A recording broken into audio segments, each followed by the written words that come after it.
할렐루야. 자, 오늘은 부활주일입니다. 21장, 요한복음 21장을 중심으로 해서 여러분들에게 말씀을 전해드릴 텐데, 오늘 본문에 나오는 모든 배경은 예수님께서 부활하시고 세 번째로 제자들에게 나타나신 사건입니다. 이게 왜 세 번째냐? 제 맘대로 막 순서를 정한 게 아니라 성경이 증명하고 있다라는 거예요. 자, 오늘 14절 한번 읽어봅시다. 시작. 세 번째로 제자들에게 나타나신 것이라. 친절하게 빨간 글씨도 써드렸죠. 예, 세 번째로 주님이 제자들에게 나타나신 배경인 것입니다. 현장인 거예요. 주님은 이렇게 공식적으로 세 번 부활하시고 나타나셨는데, 첫 번째는 언제 나타나셨냐면 예수님이 힘없이 무기력하게 십자가에 달리시는 그 상황을 보고 제자들이 뿔뿔이 흩어졌다가 다시 어느 한 집에 모여서 대문도 걸어잠그고 창문도 걸어잠그고 자기들끼리 무서워가지고 그냥 벌벌벌벌 오들오들 떨면서 숨어 있었다라는 거예요. 그런데 그때 부활하신 우리 주님이 문을 열지도 않으시고 그냥 스르르 그 자리에 나타나셨어요. 그러면서 그들에게 평강이 있을지어다 하고 첫 번째 뭐를 허락하셨다고요? 평강을 허락하셨다는 거예요. 그리고 숨을 길게 내쉬면서 뭐라고 하셨어요? 성령을 받으라, 이렇게 말씀하셨다는 거예요. 그러니까 첫 번째 나타나셔서는 평강과 성령을 허락해 주셨다는 것입니다. 자, 이것이 어떠한 의미냐면 우리 인생이 하나님 앞에 범죄한 그 에덴 동산의 현장에서 원래는 하나님이 아담 안에 하나님이 거하시는, 이거 어떻게 보면 서로가 서로를 함께하고 있는, 품고 있는 이러한 평강의 역사, 히브리어로 말하면 샬롬의 역사를 우리가 맛보고 있었다는 거예요. 그런데 죄가 들어옴으로 인해서 뭐가 깨진 거예요? 하나님과 우리 사이에 단절이 됐다는 것은 그 샬롬, 즉 평강이 깨져버리고 말았다는 것입니다. 그래서 예수님이 이 땅에 오셔서 십자가를 지심으로 말미암아 뭐가 회복되는 거예요? 우리 안에 화목이 회복된다라고 성경이 말씀하고 있지 않습니까? 근데 잃어버린 이 평강을 예수님이 부활하시자마자 제자 공동체에게 나타나셔서 평강을 얻을지어다, 평강이 있을지어다 라고 말씀을 하셨다는 거예요. 이때가 하나님과 우리 사이에 단절된 이 관계가 회복되는 순간이라는 것입니다. 그리고 더 나아가서 숨을 길게 내쉬면서 어떻게 하셨다고요? 성령을 받으라 라고 말씀하셨다는 거예요. 여러분, 하나님이 숨을 내쉬는 이 성경 안에서의 현장이 구약에도 있습니다. 언제 있습니까? 인간을 만드시고 흙으로 빚으시고 그 코에 생기를 훅 하고 불어넣으셨던 그 상황이 있습니다. 그런데 그 생기를 결국 죄를 지루 범함으로 말미암아 어떻게 된 거예요? 잃어버리고 말았다는 거예요. 이것이 에스겔서 37장에 나오는 마른 뼈들이, 이미 죽어있는 인생들이 하나님의 생기가 그곳에 딱 불어제끼니까 어떻게 됩니까? 다시금 뼈와 살이 붙고 힘줄이 연하여지고 움직이는 군대가 되더라. 할렐루야. 하나님의 생기가 임하기만 하면 어떤 죽어있는 현장도 다시 살아나는 부활의 현장이 될 줄로 믿으시기를 바랍니다. 결국 하시면서 성령을 받으라, 그래서 예수님의 생기를 받으라, 그 얘기예요. 그리고 결국 첫 번째 만남을 통해서 우리 가운데 하나님과 단절된 평강이 회복이 되고, 두 번째는 다시금 하나님의 생기인 성령을 받게 되는 놀라운 은혜가 있더라는 사실입니다. 자, 두 번째는 어디에서 나타났느냐? 엠마오, 이제 예수님의 죽으심을 보고 엠마오 자기 고향으로 돌아가는 제자들에게 예수님이 나타나셨는데 알아봤어요? 못 알아봤어요? 못 알아봤어요. 그래서 왜 이렇게 한숨 쉬면서 가느냐 그랬더니, 아니 예루살렘에서 일어난 일을 모르시오. 그러면서 예수님에게 막 그 설명을 장황하게 하는 거예요. 예수님이 그만 십자가에 죽지 않았습니까? 라고 설명할 때 예수님이 다시금 뭘 하셨습니까? 구약의 말씀, 약속의 그 말씀을 쭉 풀어서 해석해 주시면서 결국 그 구약의 모든 엑기스가 누구다? 예수 그리스도고, 그분이 이 땅에 오신 메시아다라는 사실을, 그리고 그분이 십자가를 지셔야만, 죽으셔야만 우리가 구원을 받을 수 있다라는 사실을 낱낱이 알려주실 때, 즉 말씀을 풀어주시고 해석해 주실 때 그들의 눈이 어떻게 됐어요? 열려지는 역사가 일어났다는 거예요. 우리의 마음이 말씀을 풀어주실 때 뜨겁지 아니하더냐 하고 자기 둘이서 고백하는 내용들이 나오더라는 거예요. 그리고 나서 예수님은 사라지셨지만 그제서야 그분이 예수시라는 것을, 부활하신 주님이라는 것을 깨닫는 현장이 두 번째 나타나신 현장입니다. 그리고 오늘 세 번째 현장은 나타나셔서 갈릴리에 약속을 하시는데 이것이 과연 어떠한 의미이고 또 이 내용이 무엇일까를 다시 한번 살펴보도록 하겠습니다. 오늘 본문 말씀 1절에서 3절까지를 교독하겠습니다. 그 후에 예수께서 디베랴 호수에서 또 제자들에게 자기를 나타내셨으니 나타내신 일은 이러하니라. 시몬 베드로와 디두모라 하는 도마와 갈릴리 가나 사람 나다나엘과 세베대의 아들들과 또 다른 제자들이 함께 있습니다. 시몬 베드로가 나는 물고기 잡으러 가노라 하니 그들이 우리도 함께 가겠다 하고 나가서 배에 올랐으나 그날 밤에 아무것도 잡지 못하였더니. 예수님의 무기력하게 십자가에 죽으시는 장면을 목격한 이 제자들 낙심하고 말았다라는 거예요. 심지어 예수님의 부활을 목격했음에도 불구하고 이들은 다시금 회생되지 않았다라는 것입니다. 회복되지 않았어요. 그래서 이게 무슨 의미냐면 결국은 부활하신 주님이 나타나셨음에도 불구하고 제자들의 마음은 부활하셨대? 근데 그게 뭐 어떡하라고? 왜 그렇습니까? 살아생전에 힘없이 죽으신 모습을 봤기에 다시 살아나신들 똑같은 모습이 아니겠느냐라는 낙심이 제자들에게 있었다라는 거예요.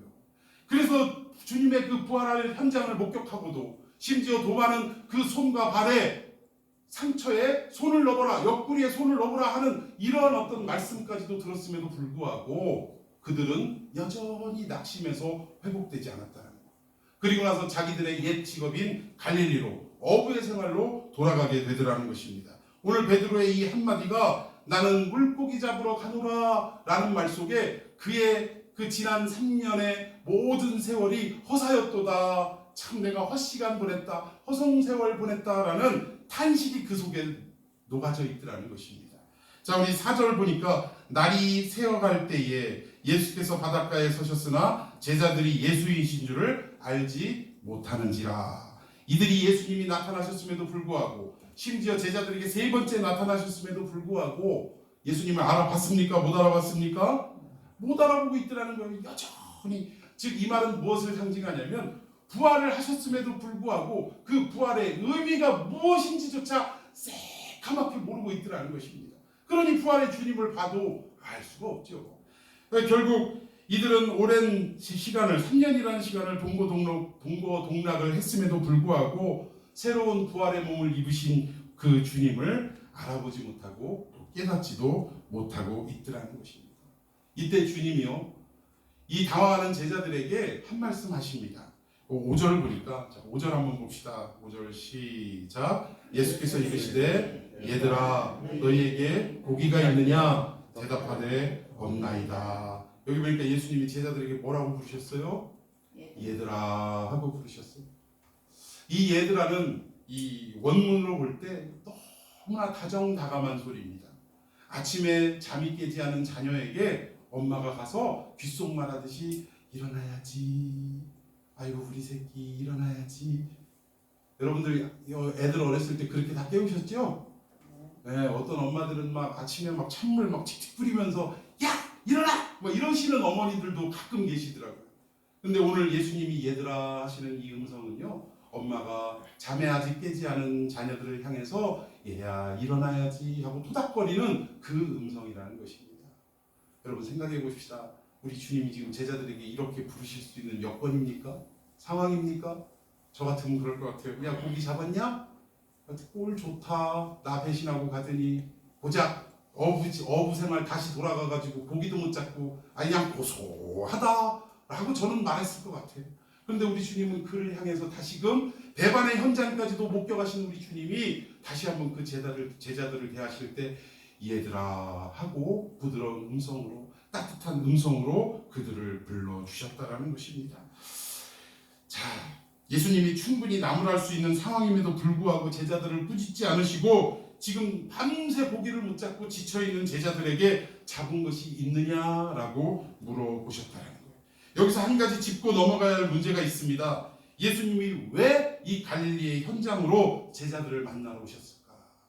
왜 갈릴리로 오셨을까요? 자, 그 해답이 마태복음 26장에 있습니다. 우리 31절, 32절 다 같이 읽습니다. 시작. 그때 예수께서 제자들에게 이르시되 오늘 밤에 너희가 다 나를 버리리라. 기록된 바 내가 목자를 치리니 양의 떼가 흩어지리라 하였느니라. 그러나 내가 살아난 후에 너희보다 먼저 갈릴리로 가리라. 주님은 생전에 이미 언약을 하셨어요. 내가 십자가를 지고 결국 그 위에서 죽음을 당할 것이지만 그러나 내가 사흘 만에 부활할 것이다. 부활하고 나면 너희들보다 내가 먼저 어디로 가겠다?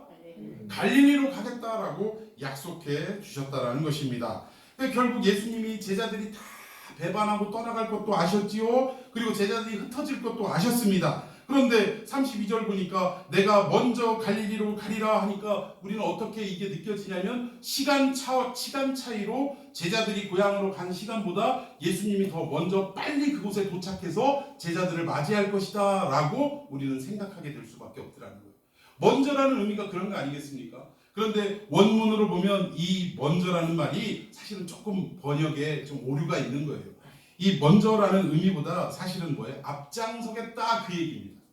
내가 갈릴리로 먼저 앞서 갈 테니 너희들은 내가 갈릴리로 간 그 길로 따라오라 라는 그런 메시지라는 거예요. 그러니까 시간차에서 내가 11시까지 갈 테니 너희들은 11시 반에 도착해라 그런 의미가 아니라는 것입니다. 그러니까 어떠한 삶이 있는데 이 삶을 예수님이 먼저 행하시고 그 행하신 길로 제자들이 따라올 것을 말씀하시는 내용이라는 것입니다. 자, 그렇다면 왜 부활하신 예수님이 하고 많은 장소 중에 갈릴리로 가려고 하셨을까? 왜 내가 부활하면 갈릴리로 먼저 가리라, 앞장서서 가리라 라는 말씀을 하셨을까? 우리 갈릴리의 정체를 좀 한번 살펴보십시다. 마태복음 4장 15, 16절입니다. 시작! 납달리 땅과 요단강 저편 해변길과 이방에, 자, 여기 보니까 갈릴리가 어느 땅이라고요? 그런데 갈릴리가 이방 땅입니까? 아니에요. 유대 땅 안에 있습니다. 비록 가난하고 헐벗고 굶주리고 소외당한 사람들이 머물러 있는 동네이지만 그 갈릴리 속에 어느 동네도 있냐면 나사렛이라는 동네도 포함이 돼 있어요. 그러니까 어떤 그 구역으로 나누자면 우리 서구 안에 도마동이 있는 것처럼 갈릴리 안에 나사렛이 있더라는 것입니다. 그러니까 이 갈릴리가 분명히 유대 땅임에도 불구하고 사람들의 그때의 인식 속에는 이방과 다를 바가 없는, 그러니까 사람들이 즐겨 찾지 않는, 오히려 그곳에 가는 것을 좀 거부하고 또 싫어하는 이러한 이방 땅과 다를 바가 없었다는 것을 우리가 알 수 있어요. 이방의 갈릴리라라고 사람들은 그렇게 표현을 했습니다. 자, 16절 시작. 그간에 앉은 백성이 큰 빛을 보았고 사망의 터가 위대한 전자들에게 빛이 비추었다. 자, 여기 보니까 갈릴리를 뭐라고 표현하냐면 첫 번째, 제가 빨간 표시를 빼먹었네요. 흑암의 땅이라라고 소개하고 있어요. 갈릴리가 유대 안에 포함이 되어 있음에도 불구하고 유독 그 땅을 흑암의 땅이라 소개하고 있더라는 것입니다. 그리고 또 두 번째로는 사망의 땅이라라고 이야기하고 있어요. 세 번째는 그늘진 땅이다라고 말씀하고 있더라는 것입니다. 왜 유대 땅 안에 있는데 유독 갈릴리만 흑암의 땅이고 사망의 땅이고 그늘의 땅이라고 일컬음을 받아야 되느냐? 심지어 왜 그 땅이 이방의 땅이라고 이야기를 하고 있느냐? 결국 이것은 뭐냐? 모욕과 저주와 배척과 고난을 상징하는 곳이 어디다? 갈릴리라는 거예요. 인간 사회 속에서 고난과 배척과 소외와 뭐 여러 가지 아주 나쁜 거라는 나쁜 것은 다 그 갈릴리를 표현하고 있더라는 것입니다. 자, 그런데 내가 그와 같은 예수님이 내가 갈릴리로 먼저 가리라 이 말씀은 어떤 거냐면 내가 그와 같은 인생들을 위해서 십자가를 지러 가노라 지금 그 말씀을 하시는 거예요. 예수님은 영적인 표현입니다. 부자를 위해서 이 땅에 오신 게 아니에요. 영적인 표현입니다. 역시 이 땅의 권세 잡은 자를 위하여 오신 것이 아닙니다. 그럼 왜 오셨습니까? 가난하고 헐벗고 굶주리고 누군가의 도움이 없이는 단 한순간도 살아갈 수 없는 약자들을 위해서 이 땅에 오셨다는 거예요. 거듭 강조하지만 제가 드리는 이 말씀은 영적인 표현이라는 것을 놓쳐서는 안 됩니다.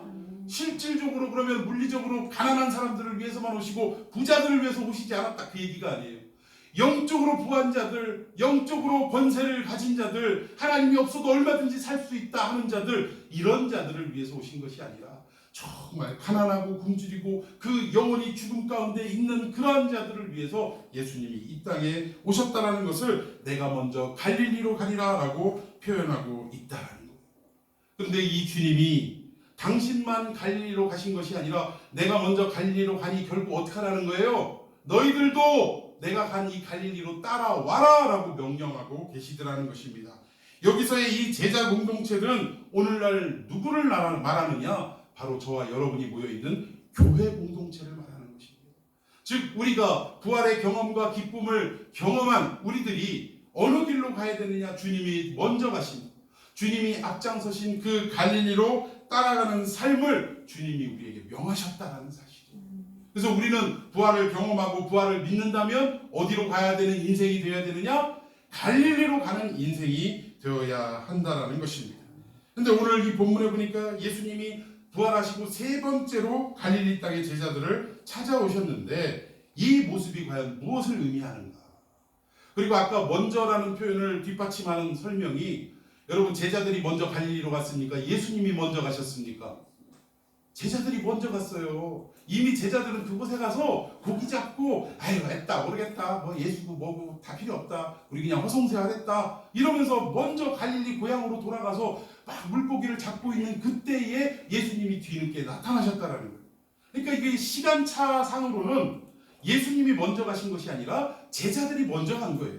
그러면 이게 먼저 갈릴리로 가시겠다라는 말이 이게 시간적인 상황을 말씀하시는 게 아니구나. 아까 설명드렸듯이 당신이 가는 그 영적인 길이 갈릴리로 향하는 길, 저주와 핍박과 모욕과 온갖 가난과 그리고 소외당함을 당하고 있는 그곳으로 예수님이 먼저 가겠다라는 그러한 의미라는 것이 여기를 통해 나타나고 있다라는 것입니다. 그런데 주님이 이 세 번째 나타나셔서 제자들에게 뜬금없는 부탁을 하십니다. 자, 6절 시작. 이르시되 그의 오른편에 던지라 그리하면 잡으리라 하시니 이에 던졌더니 물고기가 많아 그물을 뜰 수도 없더라. 자, 이거 잘 아시는 내용이죠? 그래가지고 이때 물고기를 잡았는데 뭐 얼마나 많이 잡았는지 그 숫자가 몇 마리였어요? 153마리. 그래가지고 어떤 볼펜 회사에서 그 옆에다가 153이라고 딱 기록을 해가지고 새겨가지고 이렇게 판매했던 적이 있습니다. 요즘은 그 볼펜 보기 어렵더라고요. 옛날 볼펜이라 그런지. 아무튼 그 153이 바로 여기에서 착안해서 그 회사 대표가 이제 예수를 믿게 되고 여기에서 착안해서 정말 많은 물고기를 잡은 것처럼 우리 회사도 어떻게 하겠다는 거예요? 대박을 한번 쳐야겠다라는 마음으로 믿음으로 이 153을 써서 판매를 했는데 진짜 대박 쳤어요 안 쳤어요? 대박 쳤죠. 요즘이야 그게 뭐 좀 유행도 뒤지고 좋은 볼펜들이 워낙 많이 나와서 지금은 구경하기도 어렵지만 한때는 정말 모든 사람이 그 제품 한두 개씩은 다 가지고 있을 만큼 대박을 쳤다라는 것입니다. 자, 그런데 여기 153이라는 이 의견이 분분합니다. 이 의미가 뭘까? 대표적인 우리 교부들 가운데 어거스틴이라고 들어보셨죠? 예, 어거스틴의 주장과 제롬의 주장이 이 두 가지가 대표적인 내용인데 제가 두 가지를 간략하게 설명을 드릴게요. 이 어거스틴은 참 우리에게 그 참회록이라든가 이런 것들을 통해서 많은 어떻게 보면 신앙의 모범답안을 제시했던 교부입니다. 그럼에도 불구하고 이 현장을 해석하는 데는 조금 억지스러운 해석을 하더라고요. 이게 뭐냐? 유대의 숫자에는 이 수리학이라는 게 있습니다. 숫자마다 다 그 의미가 부여가 되어 있어요. 그런데 열이라는 숫자, 즉 10이라는 숫자는 충전수, 그러니까 충족수, 가득 찼다 이 얘기죠. 그리고 7이라는 수는 완전수라고 얘기하는데 10과 7을 더하니까 몇이에요? 예, 아이고 계산도 잘하시네요. 그런데 이 17을 갖다 1부터 17까지를 다 더하니까 몇이 나오더라? 1 더하기 2 더하기 3 더하기 4 더하기 나중에 17 하니까 몇이 나와요? 그렇지, 눈치는 빠르시네 아주 그냥. 153이 나오더라. 그러면서 이것은 결국은 이 이방인들과 유대인들 모두가 충족된 수를 이게 나타낸다. 뭐 좀 약간 어떻습니까? 억지스럽지 않습니까? 예, 이런 해석을 하시더라고요. 그런데 또 한 분, 이 교부 중에 제롬이라는 분이 있습니다. 이 제롬이라는 분은 이렇게 해석을 했어요.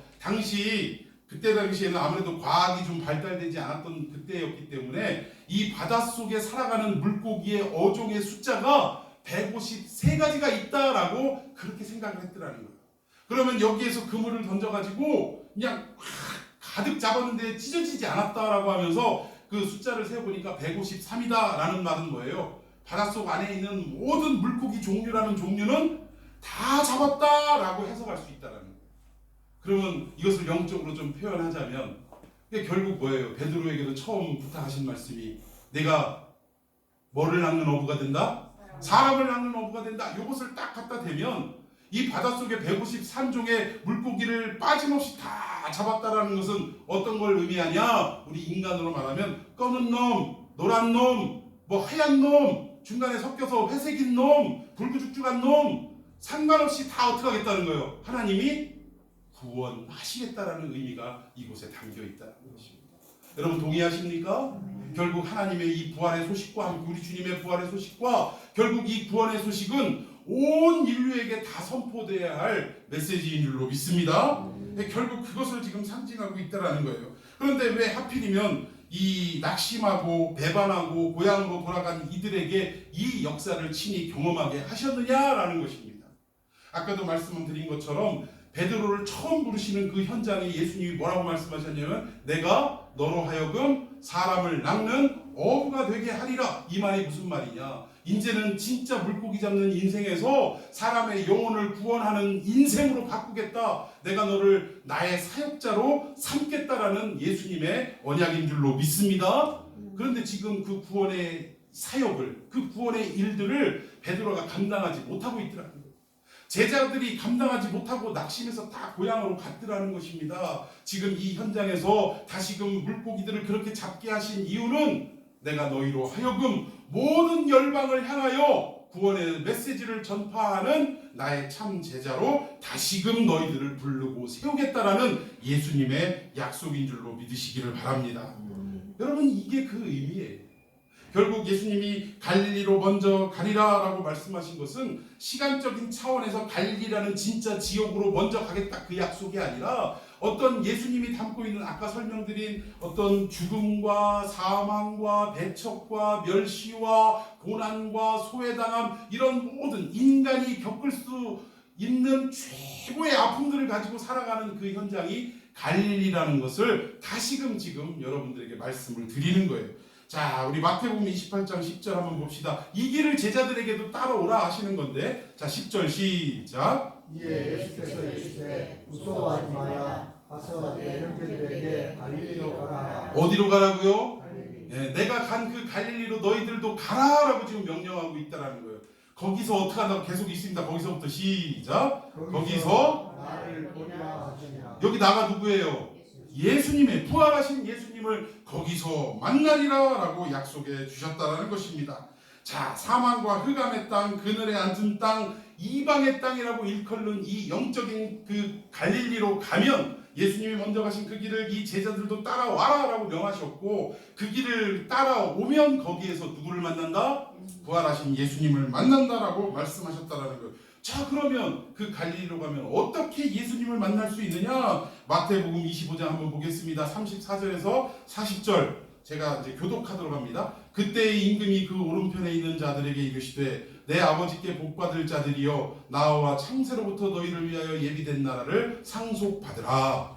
내가 죽을 때 너희가 먹을 것을 주었고 목마를 때 마시게 하였고 나그네 되었을 때 영접하였고 헐벗었을 때 옷을 입혔고 병들었을 때 돌보았고 옥에 갇혔을 때 와서 보았느니라. 이에 의인들이 대답하되 주여 우리가 어떻게 주께서 주신 것을 보고 음식을 데려가서 목마른 것을 보고 마시게 하시나이까. 어느 때 나그네 되신 것을 보고 영접하였으며 헐벗으신 것을 보고 옷 입혔나이까. 어느 때 늙으신 것이나 목에 갇히신 것을 보고 가서 배웠나이까. 함께 읽습니다. 임금이 대답하여 이르시되 내가 진실로 너희에게 이르노니 너희가 여기 내 형제 중에 지극히 작은 자 하나에게 한 것이 곧 내게 한 것이니라 하시고. 할렐루야. 갈릴리는 사망의 땅, 흑암의 땅, 그늘진 땅, 이방의 땅입니다. 이 세상으로부터 멸시받고 천대받고 가장 고달픈 인생을 살아가는 그 땅이 갈릴리였다라는 거예요. 주님은 이 갈릴리를 향하여 먼저 걸어가셨다라는 것입니다. 그러면서 제자들에게 너희들도 이 갈릴리로 따라와라 라고 명령하시고 그곳에서 나를 만나리라 라고 말씀하셨는데, 여기 내용에 보니까 너희들이 내가 굶주렸을 때 먹을 것을 주었고 헐벗었을 때 입을 옷을 주었고 옥에 갇혔을 때 와서 나를 살펴주었다라고 하니까, 정작 이 사람들이 아니요, 저 그런 일 한 적이 없는데요, 저 주님 만난 적도 없는데 어떻게 제가 했다는 말씀입니까? 라고 물어보실 때 40절에 뭐라고 그랬어요? 너희가 여기 내 형제 중에 지극히 작은 자 하나에게 한 것이 곧 내게 대하여 한 것이니라. 그 작은 자에게 우리가 무언가를 했을 때 주님은 나에게 했다라고 인정하시더라는 사실입니다. 여러분, 갈릴리로 가면 거기서 누구를 만난다? 예수님을 만난다.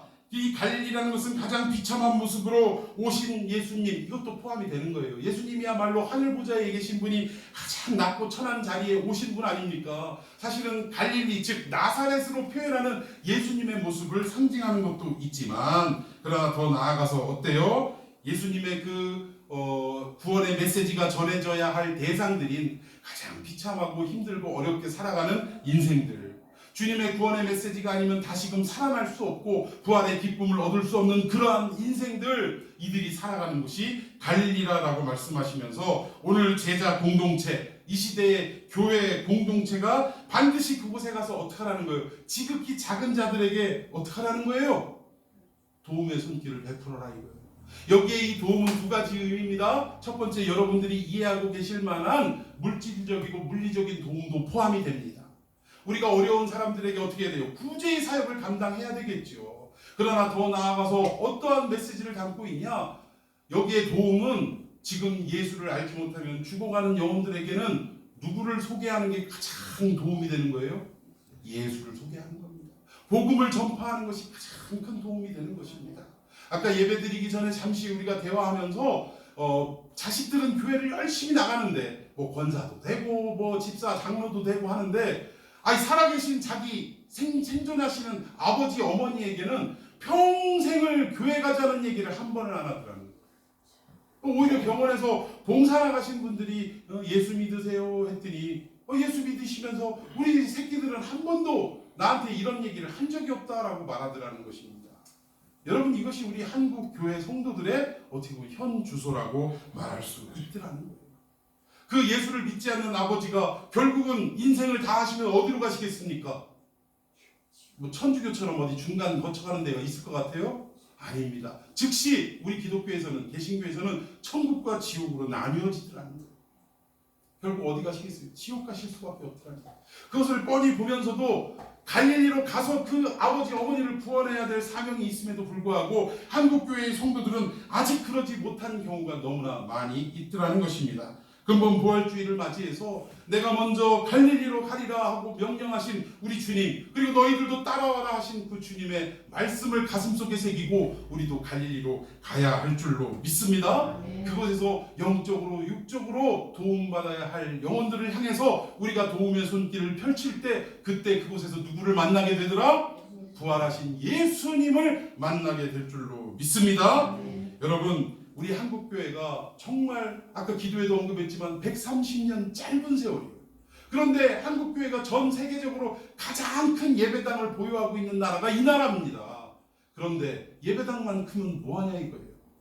이처럼 엄청난 사랑을 받은 한국교회임에도 불구하고 역사 이래 이 교회가 세상으로부터 손가락질을 받는 때가 지금처럼 심한 때가 없더라는 거예요. 여러분, 무엇 때문입니까? 하나님의 영광이 바닥에 떨어지고 우리 교회의 얼굴이 땅바닥에 짓밟히는, 오늘도 뭐 부활주일 예배라고 뉴스에서 또 떠들기 시작하더라고요. 거리두기 운동해야 되는데 이게 부활절을 맞이해서 많은 교회들이, 이건 부활주일은 예사 예배하고는 또 다르잖아요. 그러니까 오프라인으로 예배를, 현장 예배를 감행하겠다고 하는 분위기가 만연하니까 지금 벌써 뉴스에서 막 며칠 전부터 때리기 시작하더라고요. 끝까지 거리두기 해야 되는데 이거 모이면 안 되는데 막 이런 식으로 얘기를 하더라는 거예요. 여러분, 이렇게 교회가 세상에 손가락질을 받는 이 상황 속에 처해 있습니다. 그러면 이 무너진 영광을 다시금 일으키려면 어떻게 해야 되냐는 거예요. 우리 온 교회가 다시금 겸손하게 낮아져서 갈릴리로 행하여야 될 줄로 믿습니다. 갈릴리로 가야 되는 거예요. 우리 개인적으로도 갈릴리로 가야 되고 교회적으로도 갈릴리로 가야 된다는 것입니다. 그곳에서 나약하고 사망의 땅에, 음침한 땅에, 그늘진 땅에, 죽어가는 그 땅에 있는 백성들을 구해내는 역할을 누가 해야 되느냐? 우리가 해야 된다는 것입니다. 그때 거기서 누구를 만나더라? 부활하신 예수님을 만나게 되더라는 것입니다. 여러분, 이 시대에 지금 병든 자 너무나 많습니다. 외로워하는 자 너무나 많습니다. 심지어 자살 직전에 있는 자들도 있습니다. 제가 정말 요즘은 전화 한 통화도 예사롭게 받지 않는 이유가 있어요. 왜냐하면 저희 진짜 멀고 먼 사돈의 팔촌 같은 분인데 이분은 그렇게 친척에 대해서 애틋함이 많더라고요. 저는 얼굴 한 번도 못 봤어요, 그분을. 근데 목회한다는 소식을 듣고 뭐 연락을 해서 나도 광림교회 집사인데 뭐 이러면서 꼭 전화하면 술을 먹고 전화를 하더라고요. 그래가지고 광림교회 집사님이 왜 이렇게 술을 잡수고 동생 하면서 얼굴도 못 본 저를 갖다가 이렇게 자꾸 찾는가. 저희 어머니하고는 굉장히 가까웠던 사이였다고 그러더라고요, 젊었을 때. 근데 아무튼 뭐 이런저런 얘기하는데 느낌은 별로 좋지 않더라고요. 그래서 그냥 서울에 계신 분이니까 대전에 일부러라도 시간 내서 오시면 저하고 한번 식사도 하고 또 여러 가지 대화도 좀 나누자고 라고 했는데 며칠 뒤에 이분이 부고장이 날라왔어요. 자살했다고. 알고 봤더니 이혼하고 자녀들도 못 만나고 혼자 또 사업까지도 망해가지고 결국은 뭐 인생의 어떤 재미와 어떤 행복감을 전혀 느끼지 못하더라고요. 그러니까 이분이 나름대로 답답하니까 저한테 전화를 했던 거예요. 얼굴도 못 본 그 먼 친척인 동생에게. 근데 저는 술 먹고 전화를 하니까 그냥 받아는 주지만 그냥 빨리 끊었으면 좋겠다라는 생각으로 통화를 했는데 얼마 후에 자살했다라는 소식을 듣고서 제가 얼마나 회개했는지 몰라요. 하나님, 한 사람의 말이라도 흘려듣지 않게 해주시고 끝까지 그 소리에 귀를 기울일 수 있는 목회자가 되게 해주십시오 라고 제가 이런 일들을 제가 2번 경험했어요. 2번. 한 번은 목회자가 되기 전에 어렸을 때 청년 때 청소년 때 한 번 죽기 직전에 제 친구가 집으로 찾아왔더라고요. 저녁 때. 그래서 막 울면서 막 이런저런 하소연 하는데 그때는 우리 부모들한테 좀 뭐 혼나기도 엄청 많이 혼날 때고 또 시골 같은 때 가수원이 옛날에는 시골 구석이었어요. 근데 이곳에서 농사 짓는 아버지가 막 술 먹고 막 땡깡 부리고 어머니 때리고 뭐 이러는 거 이게 사실 그때 당시에는 있어서는 안 될 일이지만 이 동네마다 한 집 건너 한 집씩 예사로운 일 아니었습니까? 근데 이것을 못 견디고 애가 막 그렇게 울더라고요. 그때도 그냥 위로는 해주고 돌려보냈는데 그 다음날 농약 먹고 자살했다라는 거.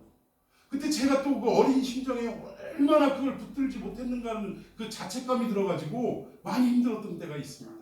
그래서 저는 지금도 자살 직전에 있는 자가 누구인지 알 수 없어요. 그러나 하나님 앞에 늘 기도할 때 하나님 저는 알지 못하지만 어느 날 갑자기 발걸음을 옮기실 때에 정말 그 발걸음에 순종해서 나아가면 이 자살 직전에 있는 자도 살리게 될 줄로 믿습니다. 이런 일이 있었어요. 미국에서 정말 어려움과 그 우울증에 시달리다가 결국 지금 총을 입에다 물고 자살하려고 하는 그 직전에 띵동 하고 벨이 울리더라는 거예요.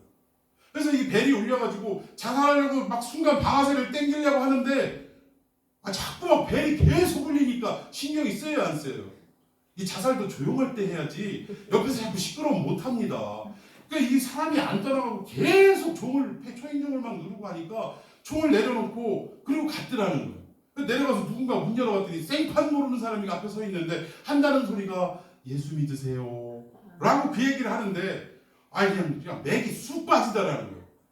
근데 이 사람이 가만히 생각해보니까 이제 곧 내가 죽을 건데 이 사람이 나름대로 나한테 뭔가를 좀 들려주려고 왔다는데 들어오시라고. 그러니까 그 얘기나 듣고나 죽자, 듣지 않으니까 하고 그 사람이 들어와서 복음을 증거하고 사형이 막 얘기하는 가운데 이 사람이 마음에 녹아짐의 역사가 일어났어요. 눈물을 펑 흘리면서 나를 사랑하시는 주님이 이렇게 계신다는데 내가 스스로 내 인생을 끝낸다는 게 말이 되느냐. 나 죽기 전에 그 주님 제대로 한번 믿어보고 싶다라고 인정하고 받아들임으로 인해서 그가 예수 믿는 자로 바뀌었다라는 것입니다. 남은 생명을 하나님을 위해서 아낌없이 헌신하는 인생으로 바뀌었다는 거예요. 그러면서 그 끝에 눈물을 보이다가 마지막에 그 얘기를 했대요. 사실은 내가 자살을 하려고 조금 전까지 총을 입에 물고 방아쇠를 당기기 직전에 당신이 초인종을 눌렀던 것이다. 근데 막상 이분도요, 평상시에 전도도 안 하는 분이더래요. 전도 그렇게 열정적으로 안 하는 분인데 왠지 모르게 그 집에 초인종을 눌러야 할 것 같은 그 마음이 이 도저히 감당할 수 없을 정도로 밀려오더라는 거예요. 그래가지고 그냥 요구도 먹을 거 각오하고 그냥 막 눌렀다는 거예요. 그냥 사람 나올 때까지. 근데 하나님이 그렇게 역사하시더라는 것입니다. 여러분, 이 자살 직전에 있는 자들도 우리 성도들이 이 교회가 찾아가야 할 줄로 믿습니다. 결국 그곳이 어디냐? 오늘 갈릴리라고 예수님 말씀하고 있다는 거예요. 지역적인 갈릴리가 아니라 이런 사람들이 살아가는 그 땅이 바로 갈릴리라고 예수님은 말씀하십니다. 그럼 우리 한국교회가 다시금 회복하려면 우리도 주님 가신 그 갈릴리로 따라가야 됩니다. 그곳에서 부활하신 주님을 만나야 한다는 것입니다.